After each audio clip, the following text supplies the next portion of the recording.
Baiklah, kita mulai saja acara ini dan saya akan undang 3 pembicara.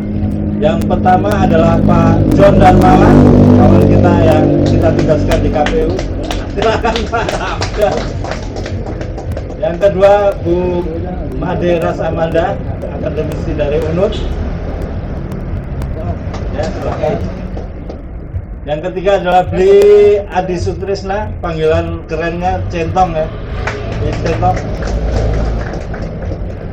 Beliau ini yang selama ini ngurus namanya program cek fakta ya.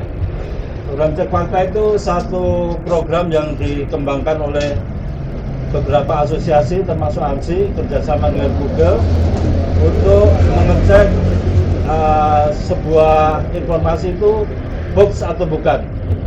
Nah ini yang kita tugasi adalah Bli Adi Sutrisna. Selain hoax, tentu yang kedua adalah ada persoalan lain terkait dengan digital security, karena kita tahu semua bahwa sekarang jadi ancaman itu juga orang bisa bikin jadi hacker ya, untuk menembus data pribadi, menembus data publik dan sebagainya, dan memainkan data itu. Yang terakhir kita tahu kemarin data Peduli Lindungi juga kena hack ya, dan itu kemudian diperjualbelikan. Ketika didapat mungkin bisa digunakan orang untuk pinjol, untuk macam-macam lah. Nah, kita ingin tahu nih, karena KPU juga pegang data banget ya di server mereka, di database mereka. Kita tahu yang pegang KPU termasuk data kependudukan. Jadi kita ingin tahu pertanggungjawaban untuk pengamanannya seperti apa nanti. Oke, seperti itu teman-teman. Ini semacam talk show aja ya, jadi kita nggak terlalu serius, terlalu rumit, tapi kita ngobrol santai aja. Ya, mungkin dari Pak John ya Pak ya, mungkin bisa dimulai juga dengan update sampai di mana sih proses pemilu itu Pak. Silakan Bli John. Terima kasih Pak Kiai Rawiki, panutan saya, orang yang menempatkan saya di KPU. Yang saya hormati di Centong, Mbak Ras Amanda, partner saya dalam setiap proses sosialisasi. Jadi kita ada pola kemitraan antara KPU Provinsi Bali dengan Universitas Udayana. Jadi kita agak sering bekerja sama, dan juga teman-teman media, khususnya kepada Ketua AMSI YM, Pak YM, Pak yang Mulia Harta, dan juga teman-teman jurnalis, penggiat media online, cetak, televisi dari KPU yang hadir di sini, KPU Karangasem, KPU Tabanan, KPU Bangli, dan juga adik-adik dari mahasiswa Pemri, beberapa saya kenal. Terima kasih. Jadi kalau kita bicara pemilu, berarti kita bicara tentang pemilih. Kalau kita bicara pemilih, berarti kita bicara tentang data pemilih.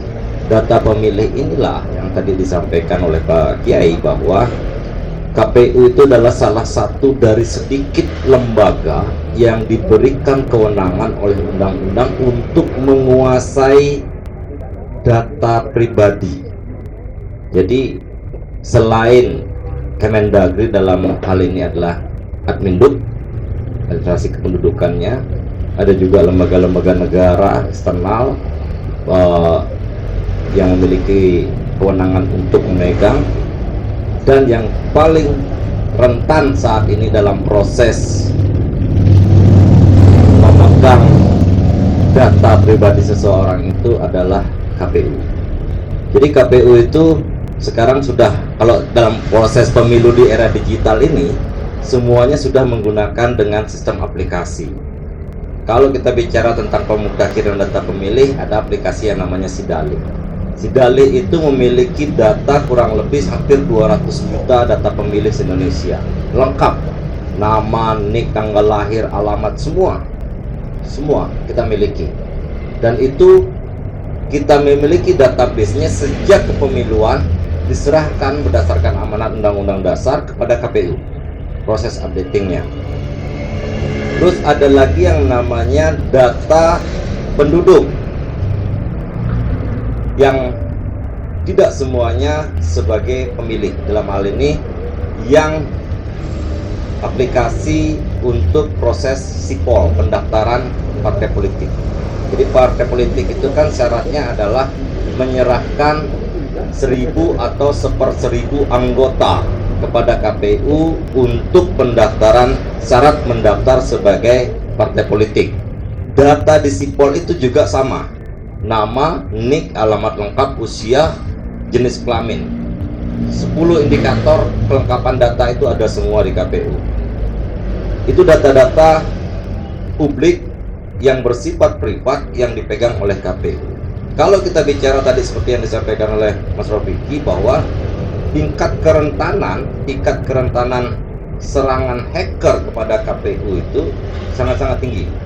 Pada proses awal mungkin teman-teman media juga sempat mengikuti press conference yang dilakukan oleh KPU RI karena pendaftarannya ada di KPU RI, bahwa per hari itu ada sekitar 860-an hacker yang mencoba membobol aplikasi sipol untuk mendapatkan data nama-nama penduduk Indonesia yang masuk di aplikasi. Tetapi sampai di saat terakhir belum ada yang bisa membobol, walaupun sudah ada yang sempat masuk dan sempat masuk itu pun disebabkan dan sudah terdetek, dalam artian tidak sempat firewallnya tidak ditembus karena tidak bisa memiliki akses, tetapi KPU yang dianggap membobol dirinya, dalam artian KPU kabupaten kota sekaligus operator. Kejadiannya begini, di awal ketika proses sipol ini kami sudah ditekankan oleh pimpinan di KPU RI bahwa KPU dalam hal bekerja melakukan inputting sipol atau membuka data sipol itu harus dilakukan di kantor KPU, tidak boleh di tempat lain ataupun menggunakan wifi lain karena IP address-nya akan berbeda. Tetapi kalau menggunakan apa istilahnya nih, dia pakai data HP ya, HP dia dikonekkan begitu masih bisa jika dalam keadaan kegawat darurat. Ada 8 kabupaten kota dan provinsi yang sambil ngopi di warung kopi membuka akses sipol dan itu terdetek. Jadi langsung keluar warning, jadi langsung di WA kepada KPU provinsinya, KPU provinsi atas nama sekian ini buka akses ini di mana, tolong diperhatikan karena terdetek merah ketika masuk terdetek merah karena memang bukan di jaringan yang memang sudah terdata. Akhirnya kita lakukan proses untuk menarik kembali, kita blok, jangan geser jangan di tempat itu. Nah, itu adalah salah satu sistem pengamanan yang dilakukan oleh KPU. Kalau kita bicara entah ini ya, karena secara resmi KPU sudah menyatakan apa yang disampaikan oleh situs Bjorka kemarin bahwa data pemilih bocor, ya kan, data pemilih bocor. KPU melakukan penyandingan data atau kerjasama dengan lembaga sandi negara dan badan cyber dari kepolisian mengecek apakah memang data pemilu terakhir 2019 dengan proses updatingnya dengan daftar pemilih berkelanjutan itu memang bocor. Ternyata tidak ada proses kebocoran di situ. Jadi data yang ada di Bjorka itu adalah data pemilih di pemilu 2014. Di 2014 itu jika teman-teman ingat kita bisa sandingkan 2014 data DPT, jadi ada kewajiban daftar pemilih tetap harus diumumkan di papan pengumuman Balai Banjar dan di TPS lengkap dengan nicknya. Waktu itu belum ada yang namanya nick di bintang, jadi ditempel saja. Waktu itu kan kita belum paham ada kejahatan berupa pemalsuan penggunaan nick seseorang dan segala macam. Kita belum ngeh waktu 2014. Ketika 2019 data itu kita selalu umumkan karena DPT memang harus diumumkan, tetapi nicknya 4 angka di bintang, 4 angka di belakang dari nick teman-teman semua itu di bintang diumumkan. Di 2019, 2020 kemarin, 2019 dan 2020 tetap dipasang ditempel, tetapi di bintang 6. Di bintang 6. Jadi 6 angka di belakang itu di bintang.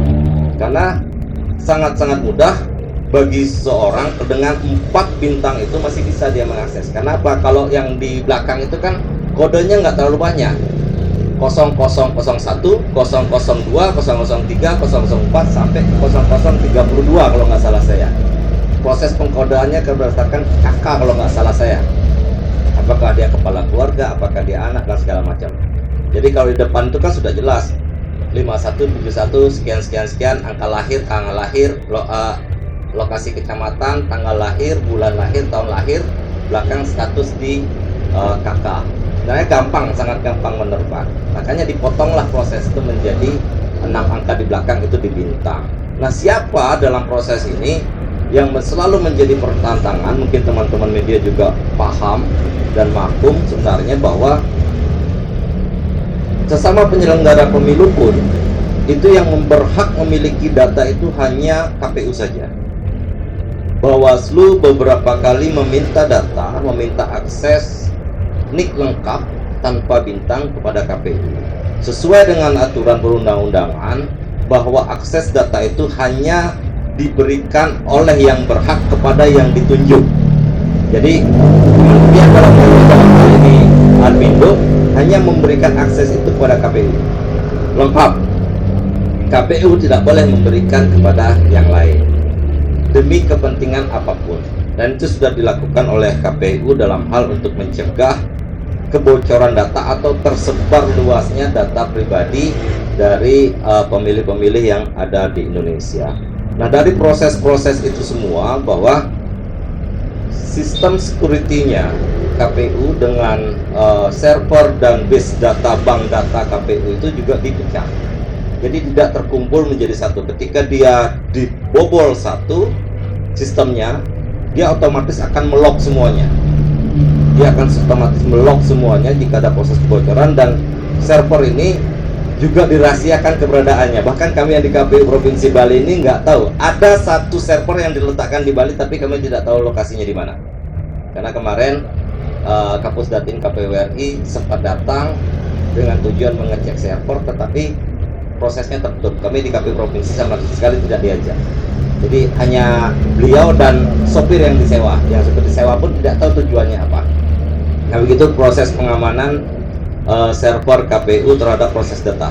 Nah, ini menjadi proses yang rentan. Sekali lagi bahwa data pemilih ini bukan hanya menjadi tanggung jawab dari KPU dalam hal ini. Kalau KPU itu kan sudah lengkap datanya dengan 10 ornamen itu.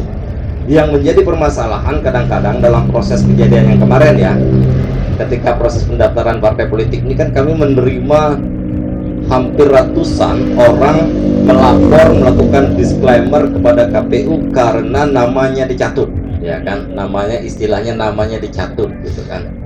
Pak, saya kok terdaftar sebagai anggota partai politik di sini, di mana dapat data saya, ya kan? Apakah ngambil di mana? Kami sih sebenarnya dalam proses tidak melakukan proses investigasi, tidak memiliki kewenangan melakukan investigasi pada partai politik di mana dia mendapatkan data pribadi seseorang. Tetapi kami sampaikan bahwa ini adalah kesadaran pribadi dari orang per orang terhadap data kependudukannya. Sebagai contoh saja, partai politik yang memiliki anggota dewan di DPR, DPRD provinsi, DPRD kabupaten kota itu memiliki hak hibah atau hak bansos, ya kan? Pasti memiliki bansos, turun ke masyarakat, bantu, umpamanya bangun musola, bangun pura, itu kan dikumpulkan.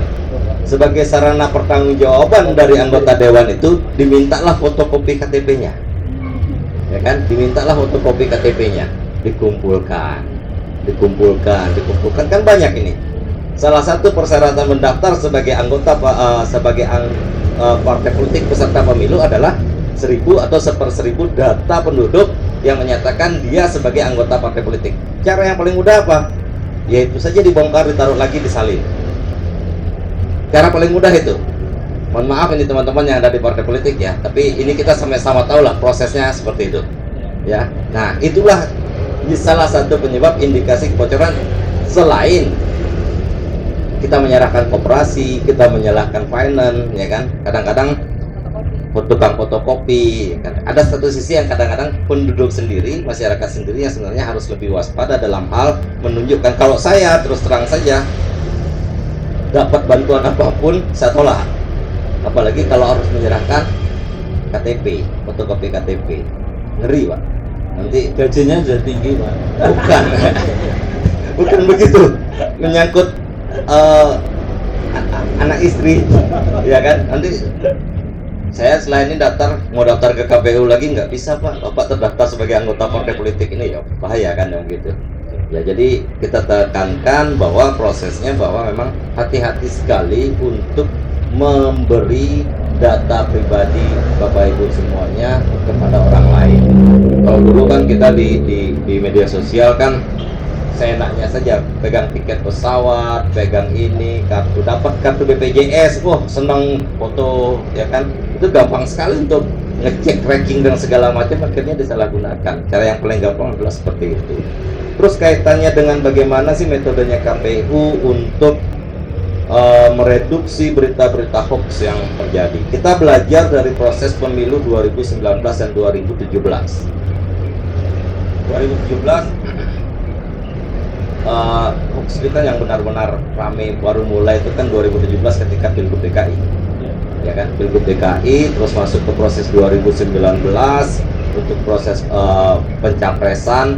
Nah ini kalau kita sama-sama ngeh ya, ketika calonnya sama-sama kuat dan sama-sama berkualitas, proses hoax ini sangat-sangat besar. Sangat-sangat besar. Kenapa? Semua ingin calonnya menang dengan segala macam cara, apalagi kondisinya mepet. Di 2024 kemungkinan lebih besar efeknya dibandingkan 2019. Kenapa? Ini tarung bebas. Sudah tidak ada yang incumbent. Jadi semua, kalau kita lihat, serajin nonton televisi, rajin membaca media dan segala macam, sudah banyak yang namanya tim-tim tumbuh baru, dibentuk, dan itu pasti strateginya, karena sekarang masuk ke era digital, orang membaca di media sosial, strateginya akan seperti itu. Bagaimana membuat suatu kemasan menarik yang akhirnya mengarah pada seseorang menjelekkan orang yang lain. Walaupun kita tidak bicara media, kita bicaranya media sosial, ya kan? Karena sumber hoax pertama itu kan sebenarnya ada di media sosial. Jadi orang bisa berkomentar apa saja. Nah, kaitannya dengan KPU nanti, KPU memperkuat sistem itu ada di media sosial akunnya KPU. Jadi ada proses penyanding ketika Anda dapat berita hoax tentang KPU atau tentang kepemiluan, data sandingnya adalah di websitenya KPU, di media sosialnya KPU. Kami di KPU seluruh jajaran dari KPU RI, KPU provinsi dan kabupaten kota, semua media sosial menjadi akun resmi kami. Baik TikTok, Facebook, Instagram, Twitter, itu semua kami miliki untuk proses mereduksi itu semua. Jadi ketika ada berita ini, data sanding tabraknya seperti ini. Cuman permasalahannya adalah walaupun centang biru, ya kan, ya hitungannya Instagramnya, Twitternya followernya baru 500 tapi sudah centang biru, ya kan. Ini kan karena pemberian pemerintah kerjasama antara KPU dengan Twitter, KPU dengan Facebook, KPU dengan Instagram, dengan Meta dan segala macam, diberikanlah centang biru itu. Tapi follower kami ini baru sedikit, dan proses penyebarannya itu, share, retweet dan segala macamnya ini kurang berjalan. Strategi 2019 yang kami lakukan, karena kebetulan kami sudah memiliki PPK dan PPS dan KPPS waktu itu yang jumlahnya banyak, kami meminta kepada mereka untuk menjadi buzzernya KPU. Tolong, ada berita seperti ini counternya, tolong bantu sebarkan kepada masyarakat. Jadi prosesnya berlipat-lipat, proses penyebarannya. Nah, ini salah satu strategi yang tetap akan kami lakukan di tahun pemilu 2024 ini. Walaupun sampai saat ini berita hoaxnya yang kami dapatkan belum terlalu besar, baru ke proses di Biorka kemarin saja bahwa data pemilih bocor. Setelah itu belum ada berita-berita terkait hoax kepemiluan yang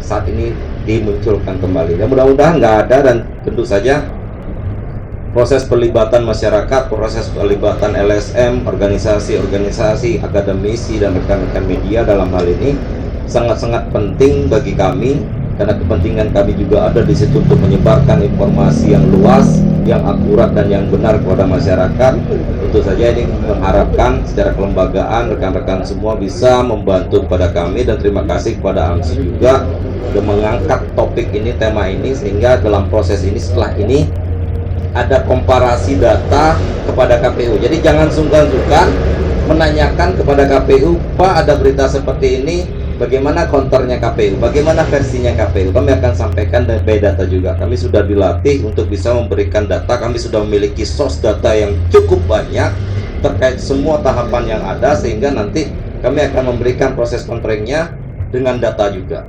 Jadi data hoax dengan data yang real itu kita sandingkan, nanti silakan penilaian pada masyarakat sebagai pembaca dalam hal ini. Sekian, Mas Rafiki. Terima kasih Bu John, paparannya yang sudah panjang lebar tadi. Saya ada 2 pertanyaan dulu sebelum masuk. Yang pertama berarti e-voting udah nggak mungkin ya?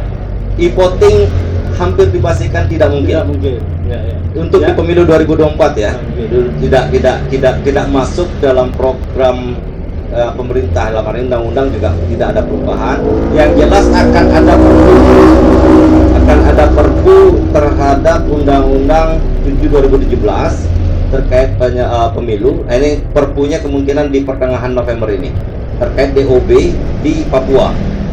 DOB di Papua, karena juga berkaitan dengan lampiran 4 terkait penambahan alokasi kursi di DPR. Itu aja penambahannya, dan juga ya isu pemangkasan masa jabatan KPU. Yang kedua Pak John, soal yang sering ditanyakan orang kan soal pelaporan data yang dari TPS ya, TPS kemudian PPK dan sebagainya, kan yang kemarin-kemarin kan banyak sekali yang mati menelan korban jiwa.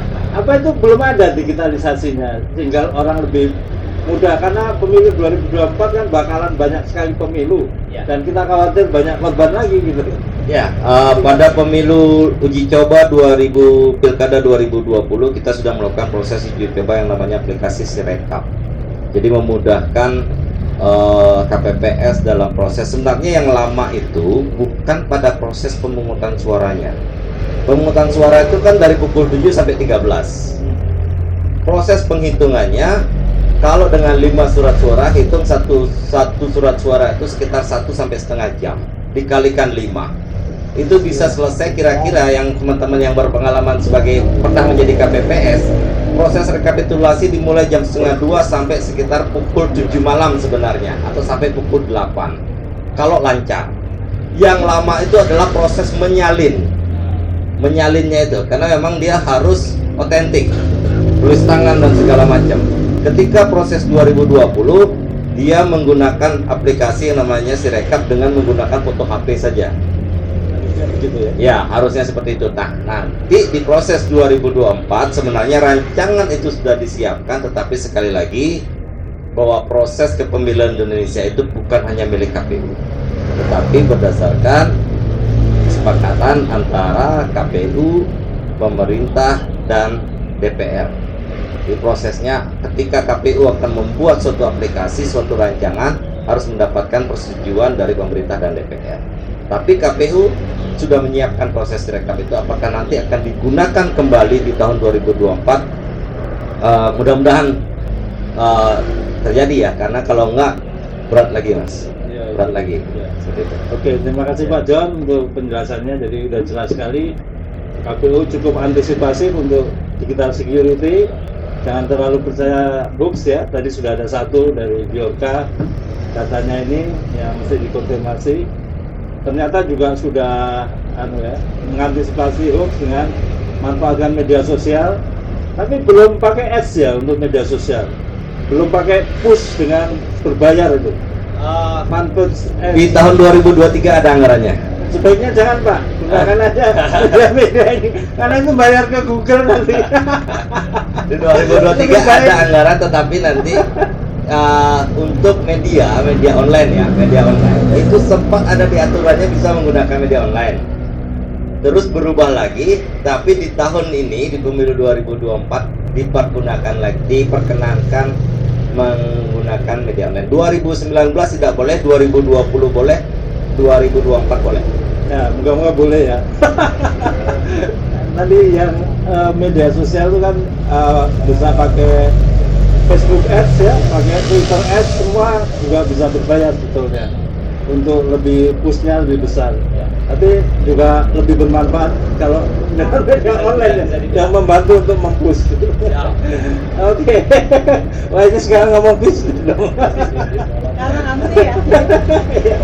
Oke.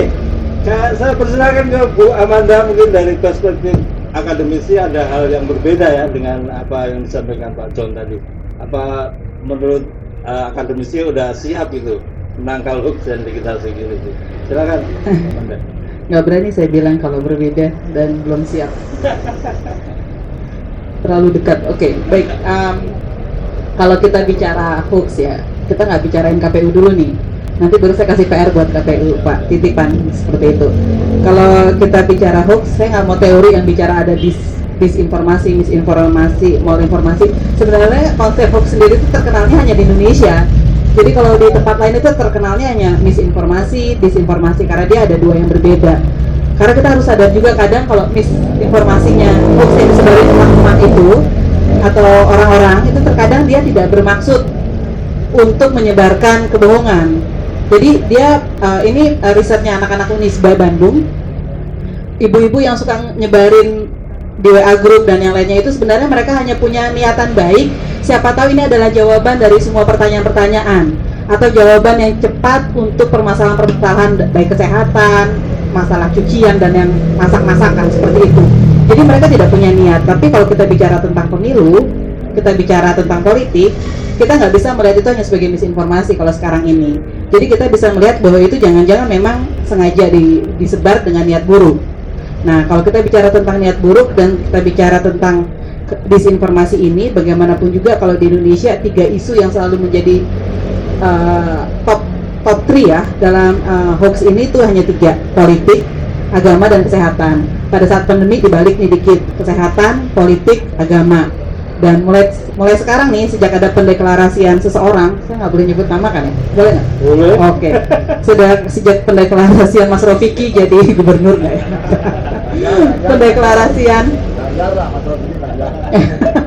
Pendeklarasian salah satu capres ini ternyata tren tentang politik identitas ini naik lagi. Dan ini kemudian di Twitch luar biasa. Dan saya kekhawatirannya adalah akan kejadian seperti di Pilpres di Filipina.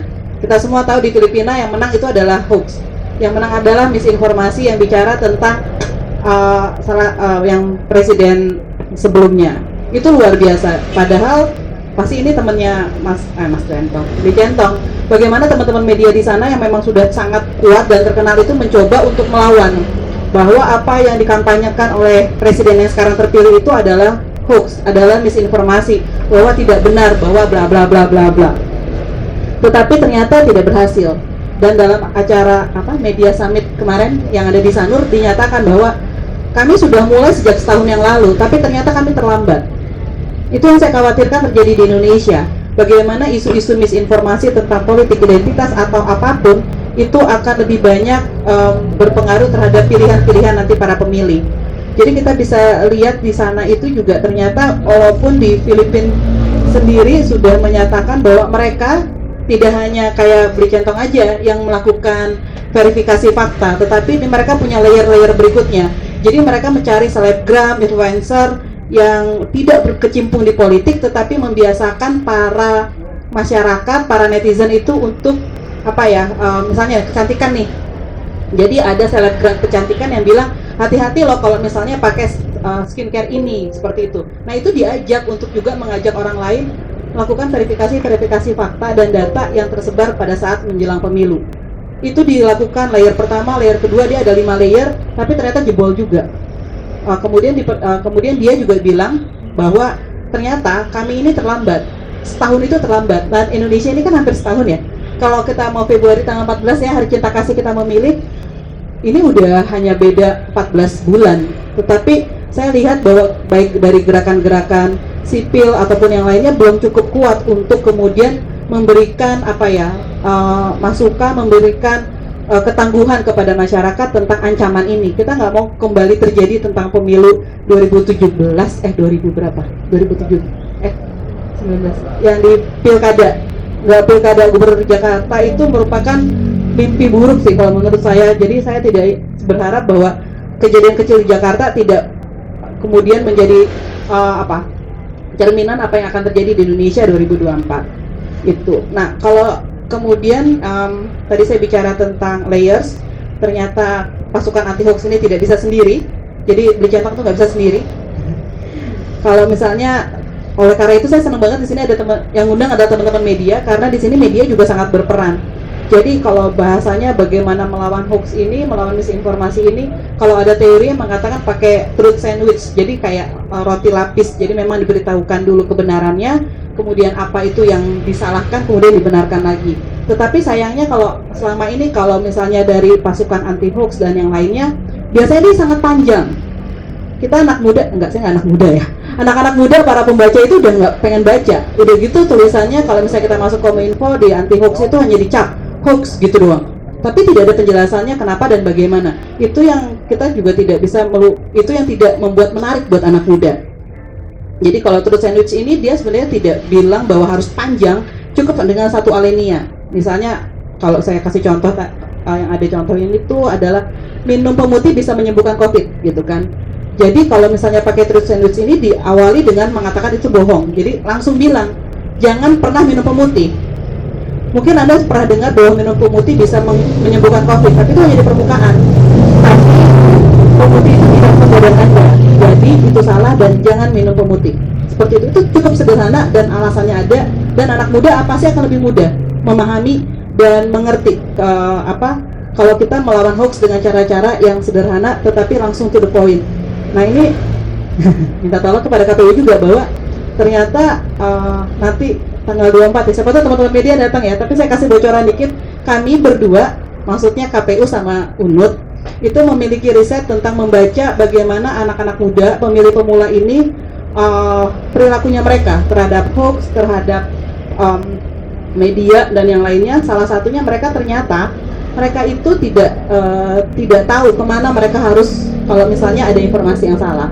Jadi salah satunya pengen bantu KPU, itu bikin hotline atau membantu dalam hal konten-konten, tapi konten-konten yang kreatif seperti itu. Kemudian berharapnya katanya KPU juga sering kali harusnya jemput bola, jangan nunggu udah blow up dulu baru kemudian ini gitu. Nah, setengahnya lagi ya, sebentar.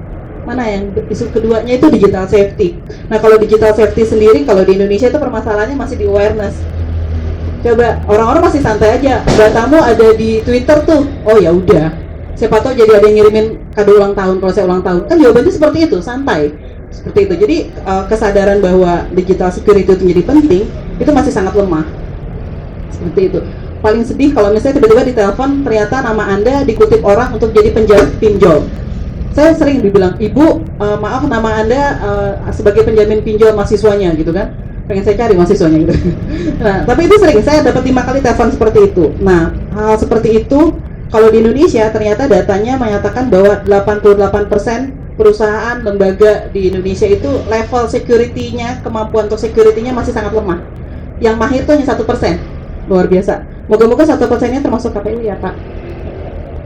Walaupun senyum.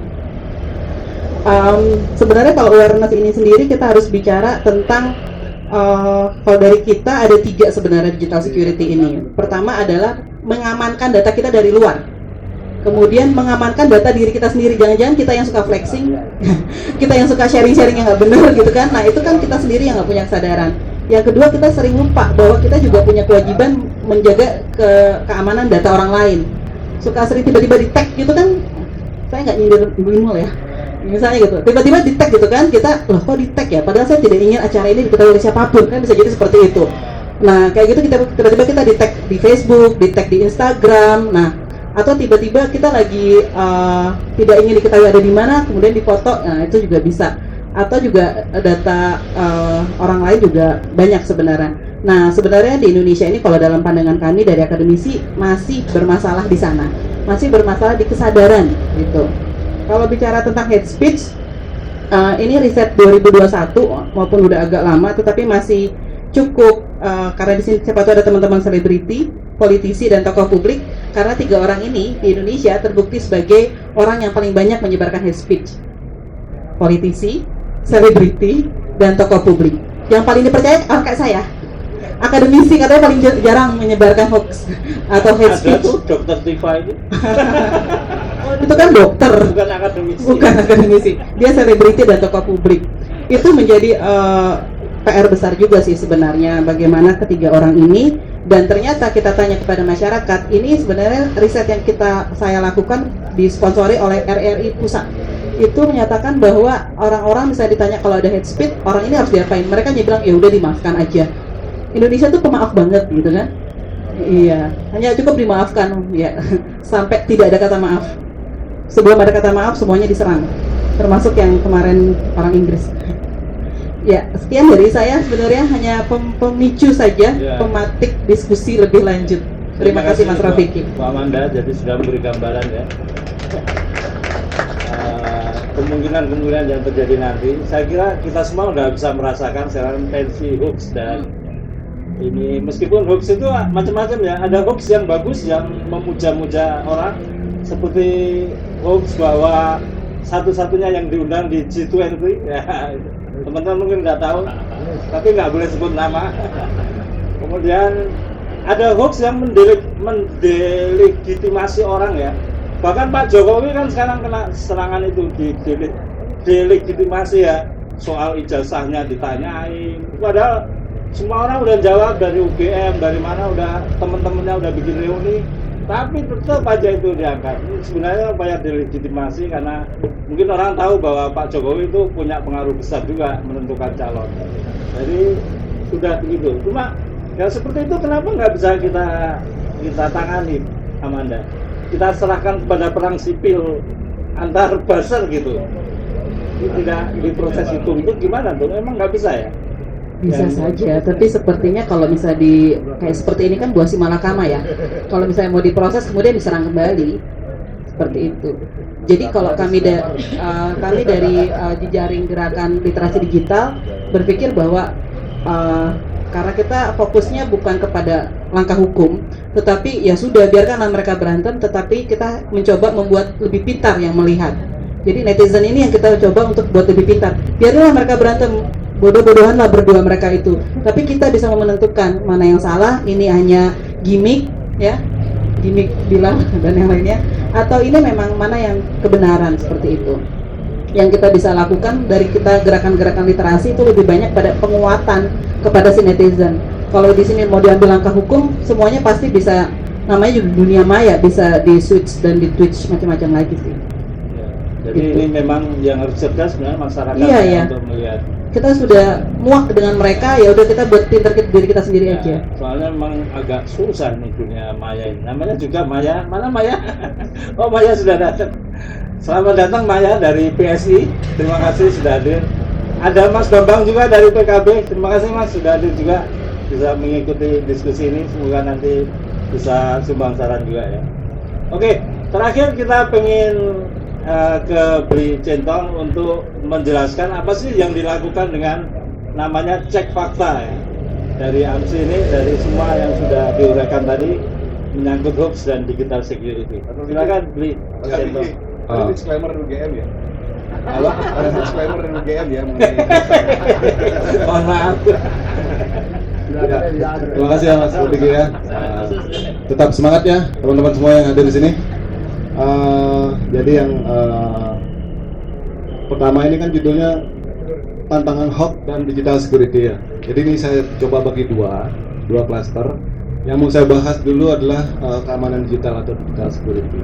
Nah, berdasarkan roadmap literasi digital pemerintah Kemenkominfo 2020-2024 itu ada 4 pilar ya, 4 pilar. Mungkin teman-teman yang ada di sini ada yang tahu 4 pilar tersebut?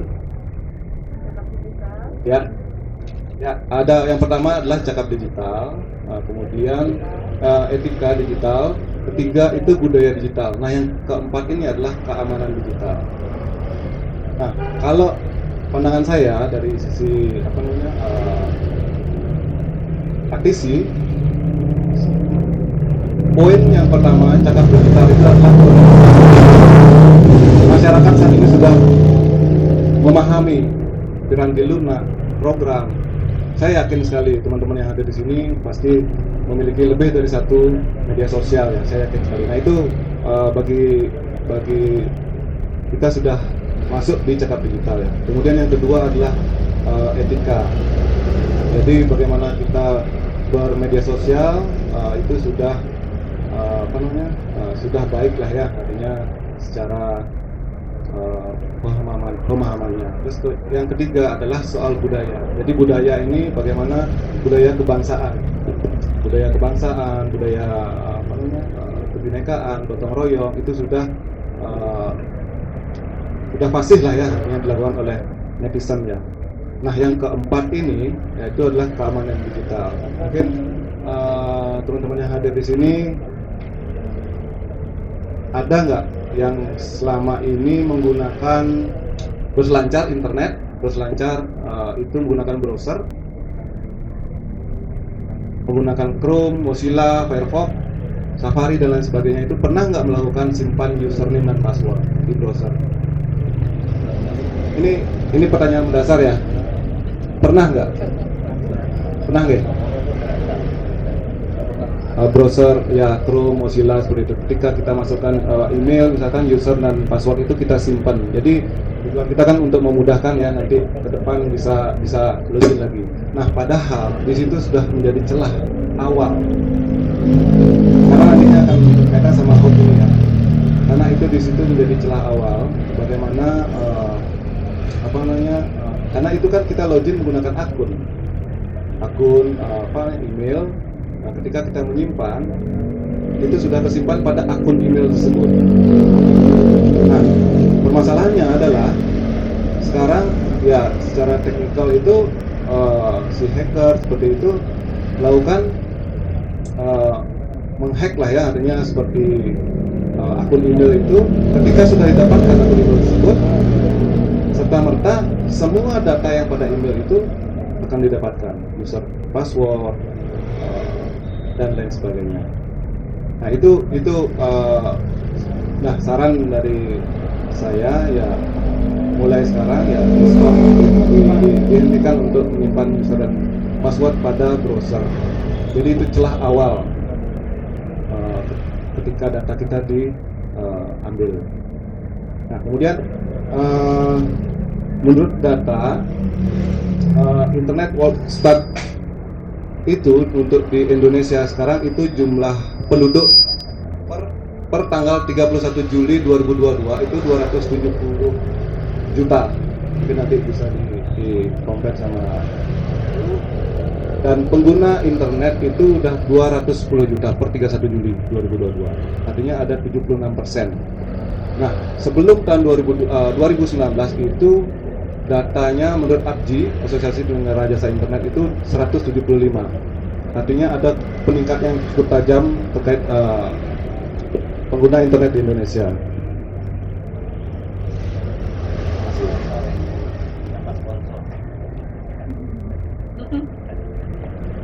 Baik, untuk saya lanjutkan lagi untuk keamanan digital ini,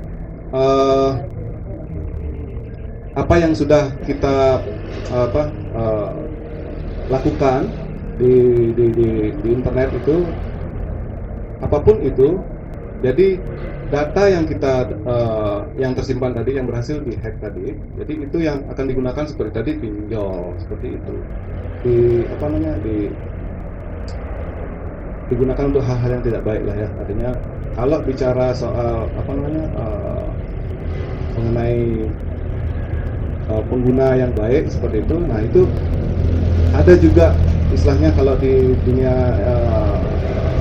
internet itu ada dark web, artinya posisi adalah yang menggunakan data-data kita diperjualbelikan seperti itu. Nah itu bahayanya, dan terkait juga dengan data KPU, data pemilih itu, nah dari situ juga bisa didapatkan. Nah kemudian selanjutnya terkait dengan keamanan data ini, keamanan digital tadi, mungkin ini juga saran dan sekaligus pertanyaan juga sama KPU. Apakah karena kan dalam seperti pembuatan sistem aplikasi berbasis web maupun Android dan lain sebagainya, iOS dan lain sebagainya, itu kan ada proses pengumpulan data. Nah, ketika pengumpulan data ini memang ini saran ya Pak Jan. Jadi apakah ini juga sudah dilakukan oleh KPU RI? Apakah ini dilakukan semacam penetrasi testing? Jadi kalau di istilah kami, ketika kita buat rumah bangunan besar, kita sebagai vendor, sebagai developer itu belum tentu tahu di mana letak-letak ada kebocoran, ada hole di sana. Nah, penetrasi testing ini ya sebaiknya memang dari pihak lain, pihak luar. Dan seperti tadi Pak Jan sampaikan, banyak yang menghack situs KPU dan sebagainya. Itu sebaiknya itu dirangkul, diajak bergabung dan sekaligus sebagai tim dari penetrasi testing. Nah, penetrasi testing ini kan sebenarnya melakukan uji coba. Jadi uji coba dalam sebuah rumah ini, kira-kira gentengnya bocor nggak, jendelanya ada kebuka nggak. Nah, ini fungsi dari proses penetrasi testing itu. Ada 5 tahapan juga di sana. Jadi dalam hal pengumpulan data, kemudian menganalisa rumah-rumah itu yang tipe-tipe kerentanan tersebut, kemudian exploit itu baru melakukan penyerangan. Jadi itu prosesnya, dan ini mungkin itu sekaligus saran juga nanti. Dan benar seperti Pak John sampaikan tadi, itu server juga sebaiknya memang tidak fokus satu server, jadi dipisah-pisahkan. Bahkan tadi ada firewall disampaikan, yaitu semacam tembok lah ya. Nah, ini juga perlu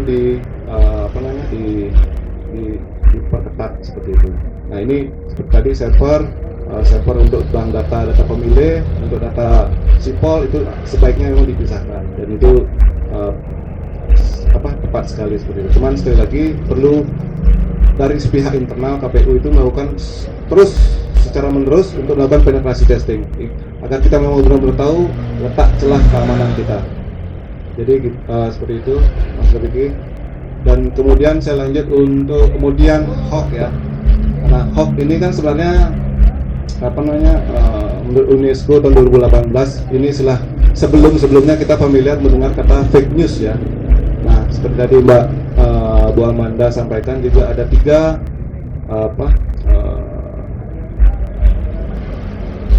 informasi salah ya, informasi bohong ya. Jadi yang pertama adalah misinformasi, disinformasi, dan malinformasi.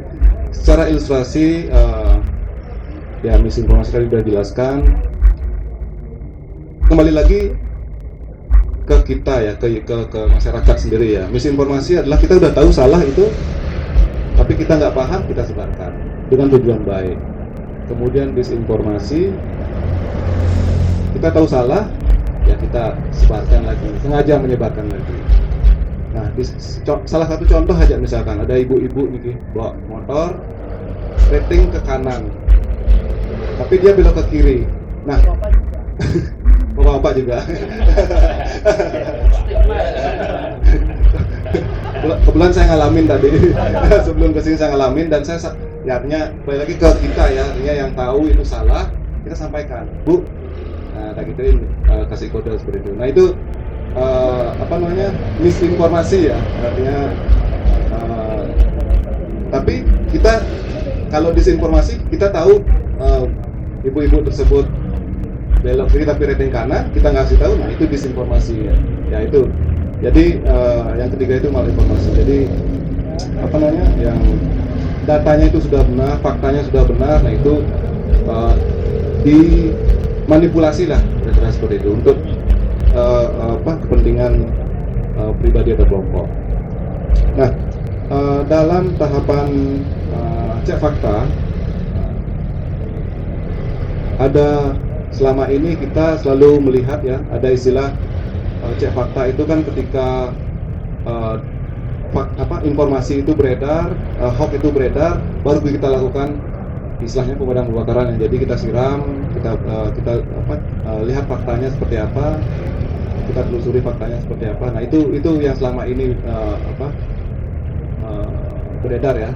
Nah itu istilah kita adalah debunking ya, debunking istilahnya di dalam cek fakta. Nah itu yang selama ini berlaku, artinya selama ini yang kita lakukan cek fakta tersebut. Nah bayangan kami dalam hal praktisi itu, jadi betul sekali 2019, 2018 Agustus sampai Februari itu sekitar beredar hoax itu sangat tinggi sekali ya, sangat tinggi sekali. Dan kita melihat juga 2019 sampai 2024 ini juga cukup ini ya, artinya kita melihat saat ini kan sudah beredar ini.